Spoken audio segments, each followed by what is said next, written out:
ಗಂಧದ ಕರಡಿಗೆಯಲ್ಲಿ ಒಳ್ಳೆ ಗೊಂಬೆಯಾಗಿ ಕುಂತವನು, ಕೆಂಡ ತಾಮ್ರೆ ಕೊಳದಲ್ಲಿ ಕೆಂದಾವರೆಯಾಗಿ ತೇಲ್ದವನು.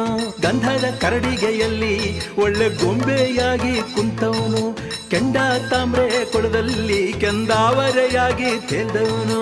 ಮಾವಿನ ಹಣ್ಣಲ್ಲಿ ಮಳ್ಳಗೆ ಸೇರಿ ಮಾಗರ್ತಿ ಒಡಲ ಸೇರಿದವನು. ಏಳ್ಮಲೆ ಕತ್ತು ಏಕಾಂಗಿ ವಸ್ತು, ಏಳ್ಮಲೆ ಕತ್ತು ಏಕಾಂಗಿ ವಸ್ತು. ಗಂಧದ ಕರಡಿಗೆಯಲ್ಲಿ ಒಳ್ಳೆ ಗೊಂಬೆಯಾಗಿ ಕುಂತವನು, ಕೆಂಡ ತಾಮ್ರೆ ಕೊಳದಲ್ಲಿ ಕೆಂದಾವರೆಯಾಗಿ ತೇಲ್ದವನು.